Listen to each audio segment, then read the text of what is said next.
Tech is the future. Riri, you can actually help people. I know. The star of Ironheart is hoping the MCU brings Strange Academy to life. In the comics, it's this cool magical school started by Doctor Strange, where young people from all sorts of worlds learn to use spells and mystical artifacts. It first showed up in Strange Academy #1 back in March 2020, thanks to writer Scotty Young and artist Humberto Ramos.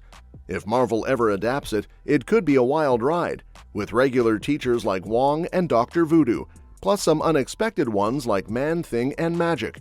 And maybe even Doctor Doom shows up down the line. Yup, he's actually taught there before. Marvel's Ironheart brought in some surprising new faces to the MCU, and chances are we haven't seen the last of them. One standout is Zelma Stanton, played by Regan Alia. She popped up in the show's second half, right alongside the long-rumored Mephisto, played by Sacha Baron Cohen, and her presence hints at bigger magical plans ahead. Zelma's intro even gave a shout-out to Doctor Strange and Kamar-Taj, which feels like a setup for something more. In an interview with Inverse, Alia shared that she's totally down for Marvel to finally bring Strange Academy to the screen. She's imagining a magic-filled series kind of like Harry Potter, but MCU style, diving deeper into the mystical side of things. Sounds like something fans would eat up. She said, "All I can say is I hope so. Strange Academy could do something really cool and tap a market that people are dying for. The reason that Harry Potter is what it is because it really takes you to a world beyond what you know. So many people wish they could support Harry Potter nowadays. They're itching for something new that they can be super fans of again. And in my head, Strange Academy could really fill that space." A few years back, Marvel Studios was cranking out content like crazy under Disney's former CEO, Bob Chapek. We're talking 4 movies a year and a flood of Disney Plus shows. Strange Academy was reportedly one of the projects being tossed around back then, but like a bunch of others, it got shelved once Marvel decided to slow things down. Now, though, that magic-filled series might actually have a better shot in Marvel's new, more focused approach. The MCU hasn't quite hit the highs it did 5 years ago, but it's slowly building momentum again, aiming to wrap up the multiverse saga and bring in the X-Men. Marvel's new strategy for Disney Plus seems to lean away from centering entire shows on major heroes. Instead, those characters might pop in and out, which works perfectly for something like Strange Academy. You could easily see Doctor Strange, played by Benedict Cumberbatch, showing up now and then without being the main focus. Marvel already has a full plate with 2 upcoming Avengers films, Spider-Man Brand New Day, and a bunch of mystery projects, including the big X-Men debut.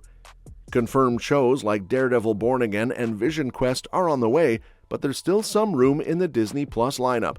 That space could be exactly where Strange Academy fits in. Plus, another magic-based show would build nicely on the groundwork from WandaVision and Agatha All Along.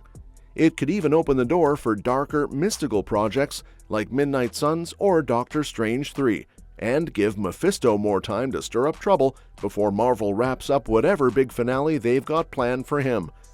So, who could join Zelma Stanton if Strange Academy comes to life in the MCU?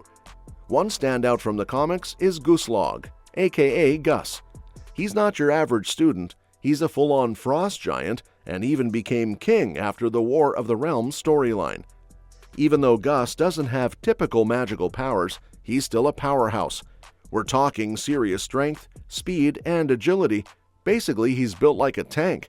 What makes him interesting for Strange Academy is that Loki himself vouched for him. That's a big deal, considering Loki doesn't exactly hand out recommendations easily. He saw enough potential in Gus to push for him to learn magic, which says a lot. If Marvel is planning to expand the magical side of the MCU, Gus could bring a cool mix of raw strength and untapped magical promise to the show, and maybe even some drama, considering his frost giant roots and ties to Loki. Next up is Calvin Morse, one of the more mysterious students at Strange Academy. When readers first meet him, he's kind of a loner, and unlike some of his classmates, his magical skills aren't exactly clear-cut. What gets him into the academy is an enchanted leather jacket he stumbled upon. No one really knows the full extent of its magic, but it was enough to get Doctor Strange's attention and earn Calvin a spot at the school. Plus, it gave him a chance to escape a rough past. Later on, Calvin takes a darker turn by making a deal with Gaslamp, a shady dealer of black magic. That gives him a boost in power, letting him pull off some impressive mystical attacks and defense spells. He's got potential, but there's always that lingering question of how far he's willing to go and what it might cost him.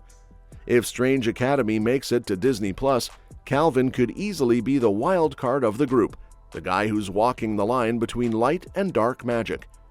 Next up are the Asgardian twins, Alvi and Eric. Those two bring serious magical muscle to Strange Academy thanks to their mother, the Enchantress, who's one of Thor's biggest villains in the comics. Being Asgardians, they've got the usual package: super strength, stamina, and super long life. But they also shine in their own ways when it comes to magic. Eric is more about raw power, blasting enemies with heavy magical energy. Alvi, on the other hand, summons a mystical spear that he can use in combat. Both are already strong spellcasters, but their mix of Asgardian might and magical talent makes them top-tier students. Then there's Zoe Laveau, a super interesting character with a darker edge. She's descended from Marie Laveau, the legendary voodoo priestess who's clashed with Doctor Strange before. Zoe's got serious skills in black magic and voodoo, but there's a price. She died once after using dark magic she couldn't control. Her parents brought her back, but she didn't come back the same. Now, she uses magic to hide her decaying corpse-like appearance. On top of that, she has necromantic abilities.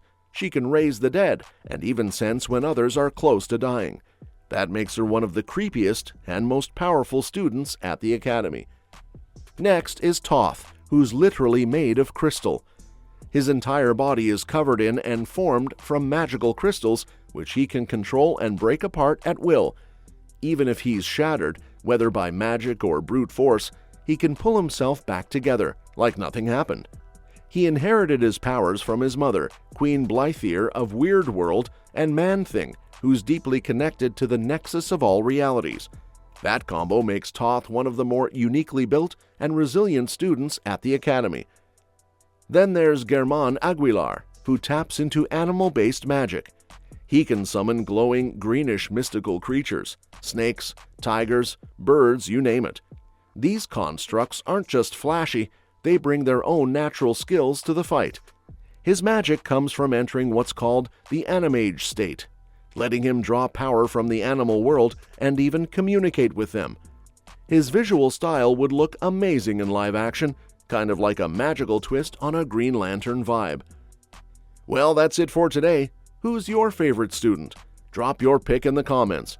And don't forget to subscribe for more Marvel updates and breakdowns. See you next time.